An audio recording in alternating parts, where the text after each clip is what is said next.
Hello my lovelies, it is time for my August wrap-up vlog, so stay tuned.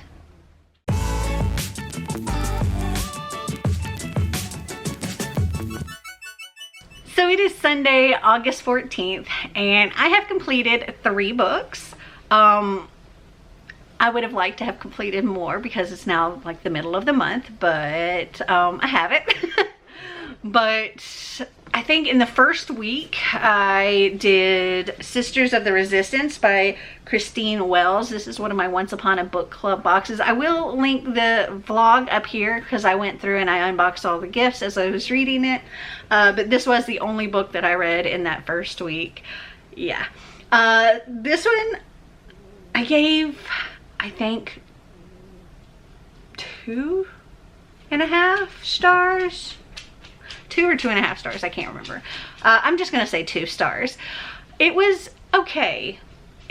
I didn't find it that engaging or easy to follow.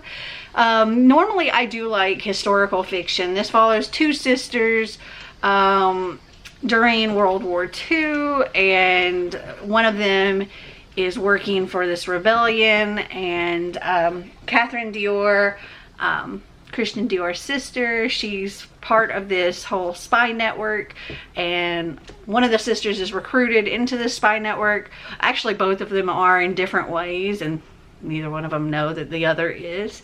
The biggest problem, I think, with this was that it's going back and forth between 2 timelines that are very, very close to each other. One is 1944 and the other is like 1947.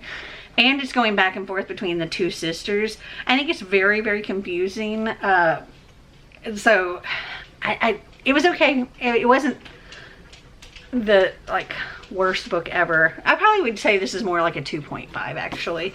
But yeah, didn't love it, didn't despise it, but it was kind of complicated to follow. Then I read, I can't remember which day I finished this. I want to say it was maybe the 12th of August. I finished The Bone Witch by Rin Chipeco, and I gave that one 3.5. It follows Tia, who discovers she is a bone witch, and it's also told in 2 different times, though they're, you know, much further apart. We have Tia as a young girl, a teenager. She is just learning what she is. She kind of accidentally brings her brother back to life, sort of. And from that, they learn that she is a bone witch.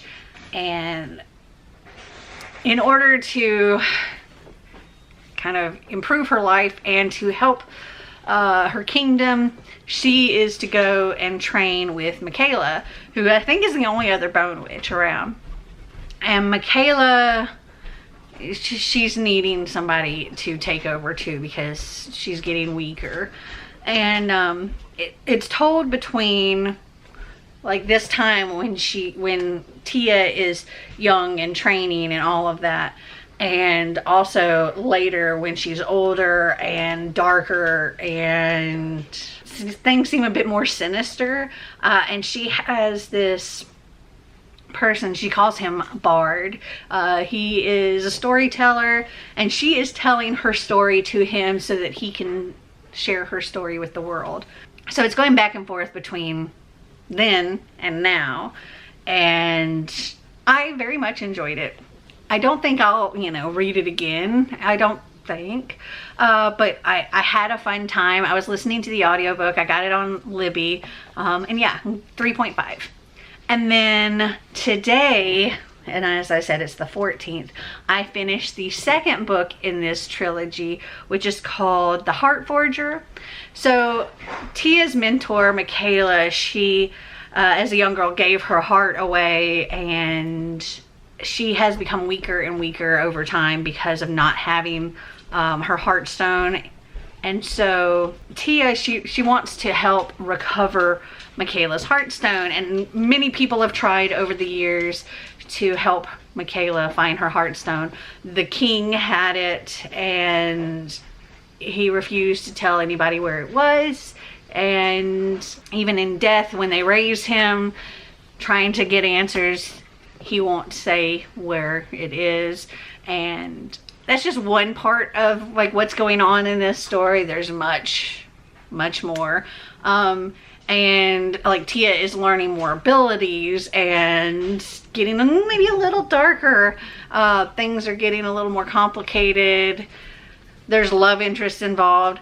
Also, I forgot to mention that there are definitely queer aspects to this. We have some gay characters. We have a trans character. Love it. And then we also have like a lesbian couple that comes into play towards middle to end of this book. And yeah, it's fabulous. I'm going to give this one a 3.75. Again, this was great. I enjoyed it. It's also told in these two timelines, again, with the storyteller and everything. But it seems that those timelines are getting a little bit closer together, perhaps, because of the things mentioned in both. It seems like those are coming together. I'm guessing in the third book, it's going to be all the same timeline. I don't know, though. But yeah, I'm going to give that one a 3.75. So it is Monday, August 22nd, and I've completed 3 more books. So the first book that I completed is Time Sight by Lynn Jonell. The book sleeve is actually over there. This is a middle grade book. It's set in Scotland. Well, most of it's set in Scotland. Where our 2 main characters, gosh, what's the boy's name? Will and his younger brother, Jamie. They're put on a plane to Scotland while their dad goes to try to rescue their mother. That could be a whole nother story of its own. But the mom is like a Doctors Without Borders or something like that. And she's gone to this other country to help these kids, and something happens and the dad needs to go and try to save her. And the kids are sent to stay with family members in Scotland. And they apparently come from this long line of Menzies, I believe is how it's pronounced.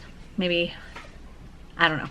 Anyway, when they get there, Will discovers that he has this thing called Time Sight, where he is actually able to open this window to different times in the past in the same location.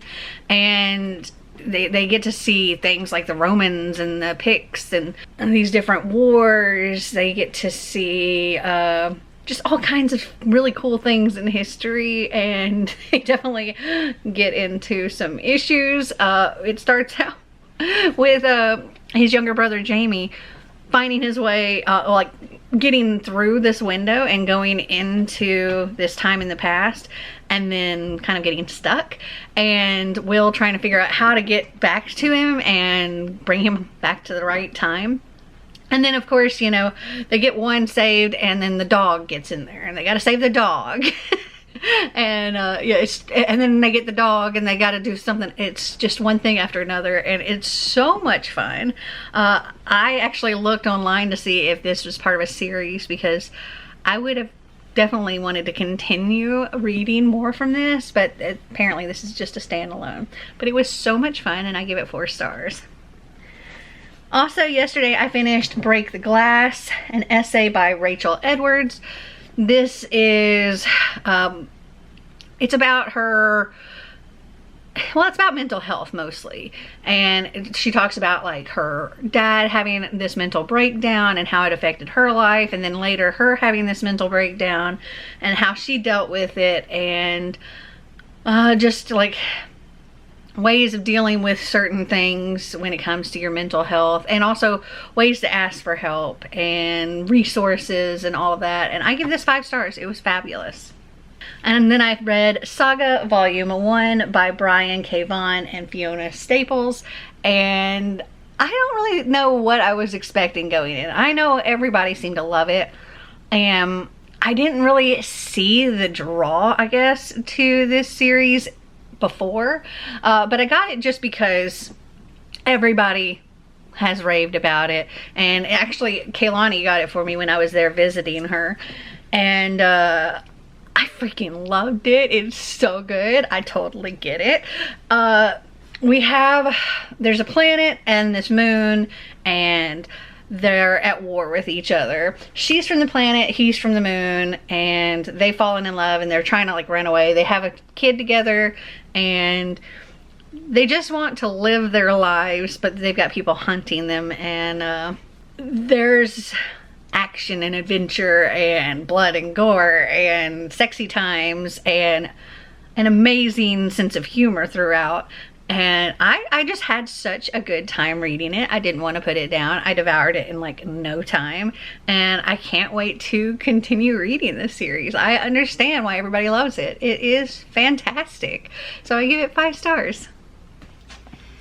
So it is Friday, August 26th, and I've completed one more book. I finished The Reader by Tracy Chee.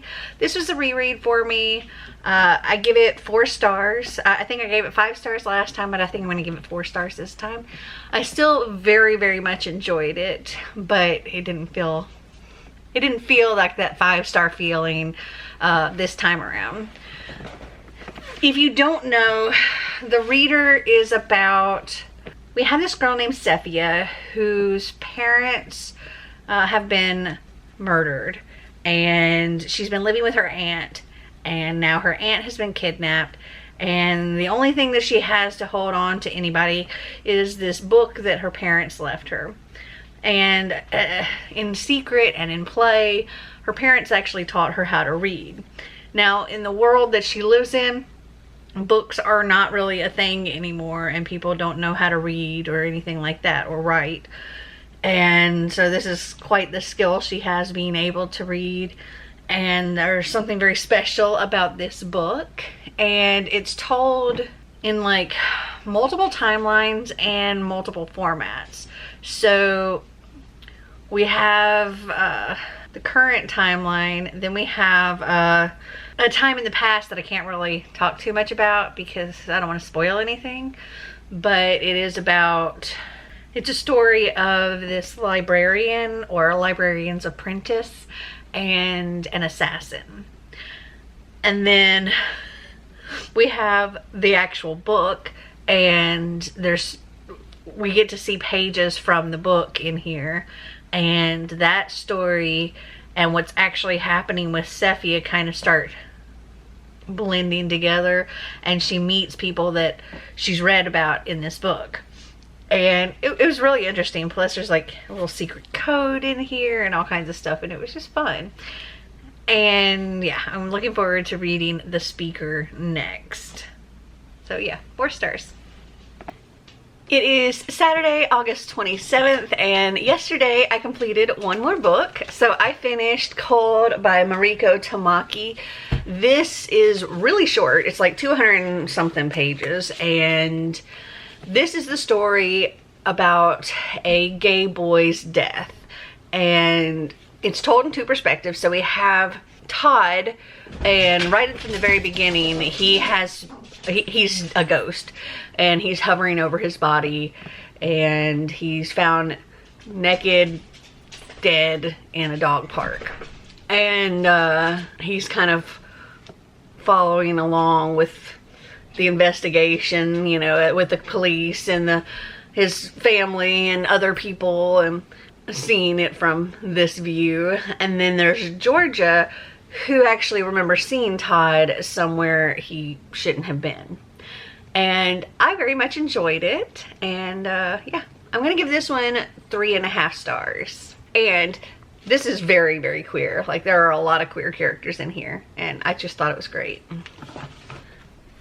So it is Wednesday, August 31st, and I've completed 2 more books. So I think it was yesterday I finished Scream All Night by Derek Millman. I'm gonna give this one 3 stars. I thought it was gonna end up being like a horror, scary type story, and it really wasn't. It was more about our main character, what was his name? Dario. He had a lot of issues with his family. His mother is in a mental hospital because of an illness she has, and his father was not a nice person, and there was child abuse, there was neglect, there was a lot of trauma in his life. And at 14, he became emancipated and lives in a group home. And then years later, when he's getting ready to turn 18, he gets a call from his older brother who says that their father is going to have this live funeral. He's not dead, but he does have a lot of illnesses and things like that. He's decided that the way he wants to go is to be buried alive. And their family, they live in a castle with a bunch of interesting characters, and they run this thing called Moldavia Studios, which makes like low-grade horror movies, but these horror movies have like a cult following. And Dario did star in one of these as a child, which he hates that, and he hates people recognizing him from that because it was very traumatic part of his life. But yeah, he gets a call from his brother who says that his father is going to have this live funeral and he should come, and things don't go quite as planned, and Dario finds himself kind of being roped back into the family business, even though that's like the last thing that he wants. It was okay. I give it 3 stars. And then today I finished The Love Hypothesis by Ali Hazelwood. This was a super cute fake dating romance. Our main character, Olive, her best friend is interested in this guy that Olive used to date, and her friend is kind of dejected and doesn't want to go after him because she's afraid that Olive would get upset or whatever.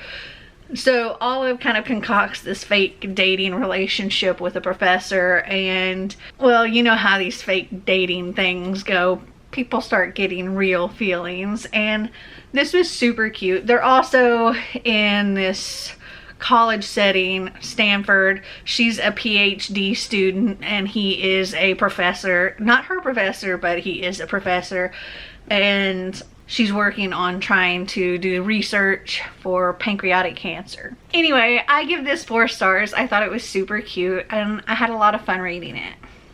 Okay, so I don't have the entire stack of books here that I've read because some of them I've already put into an unhaul pile, and some of them I think were audiobooks and such. So I'll put the number here of how many books that I read this month, and I feel like I did an okay amount. Have you guys read any of them? Did you like them? Did you not? Comment down below and let me know. Well, I hope you enjoyed this video. If you did, give me a big thumbs up. If you'd like to see more videos like this, click that subscribe button down below. And until next time, remember to always be completely you. Bye!